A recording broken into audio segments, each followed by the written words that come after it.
أن رسول الله صلى الله عليه وسلم قال لأصحابه رسول صلى الله عليه وسلم ಅವರು ಪ್ರವಾದಿ ಸಲ್ಲಲ್ಲಾಹು ಅಲೈಹಿ ವಸಲ್ಲಂ ಅವರು ತಮ್ಮ ಅಸ್ಹಾಬುಗಳೊಂದಿಗೆ ಸಹಾಬಿಗಳೊಂದಿಗೆ ಹೇಳಿದರು ಅಯಜಿಸು ಅಹದುಕುಂ ಐ ಯಕ್ರಾ ಬಿಸುಲುಸಿಲ್ ಕುರ್ಆನಿ ಫೀ ಲೈಲತಿ.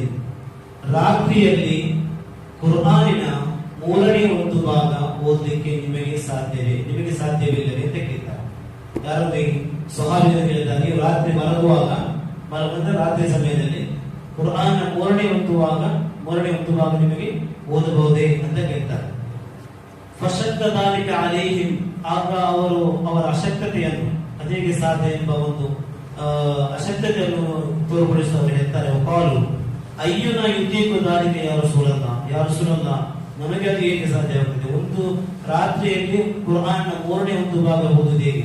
ಸುಮಾರು 600 ಪೇಜ್ ಇದೆ, ಒಂದು 200 ಪೇಜ್, ಒಂದು ಪಾರ ನಾವು ಒಂದು ತಜ್ವೀದ್ ಪ್ರಕಾರ ಸಾವಧಾನ ಓದಬೇಕಾದ್ರೆ ಕನಿಷ್ಠ ಒಂದು ಅರ್ಧ ಗಂಟೆ ಮುಕ್ಕಾಲು ಗಂಟೆ ಆದ್ರೂ ಬೇಕು.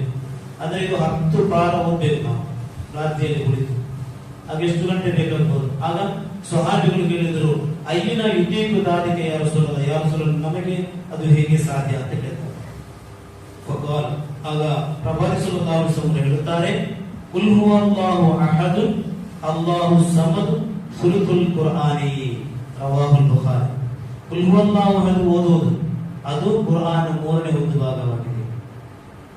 ಮೂರನೇ ಒಂದು ಭಾಗ ಅಂದ್ರೆ ಓದಿದ ಅಂದ್ರೆ ಕುರ್ಆನ್ ಕುಲ್ ಹುವಲ್ಲಾಹು ಅಹದ್ ಒಂದು ಸಲ ಓದಿದರೆ ಕುರ್ಆನ್ ಒಂದು ಭಾಗ ಓದಿದ ಪ್ರತಿಫಲ. ಕುರ್ಆನ್ ಮೂರನೇ ಒಂದು ಭಾಗ 3 ಸಲ ಓದಿದ್ರೆ ಇಡೀ ಕುರ್ಆನ್ ಓದಿದಂತ ಪ್ರತಿಫಲ ನಮಗೆ ಸಿಗ್ತದೆ. ಆಗ ನಮಗೆ ಕುರ್ಆನ್ ರಾತ್ರಿಯಲ್ಲಿ ಒಂದು ಸಲ ನಾವು ಕುಲ್ ಹುವಲ್ಲಾಹು ಅಹದ್ ಓದಿ ಮಲಗಿದ್ರೆ ಕುರ್ಆನ್ ಮೂರನೇ ಒಂದು ಭಾಗ ನಾವು ಓದಿ ಮಲಗಿದೆ ಸಿಗ್ತದೆ.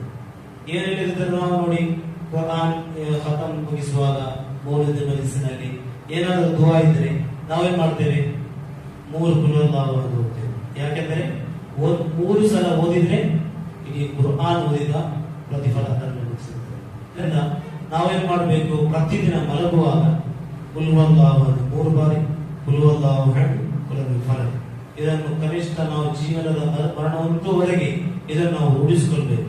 ಸಣ್ಣ ಸಮಯದಲ್ಲಿ ದೊಡ್ಡ ಪ್ರತಿಫಲ ನಮಗೆ ಸಿಗುವ ಒಂದು ಕಾರ್ಯವಾಗಿದೆ. ಯಾವುದು? ಸೂರತುಲ್ ಇಖ್ಲಾಸ್.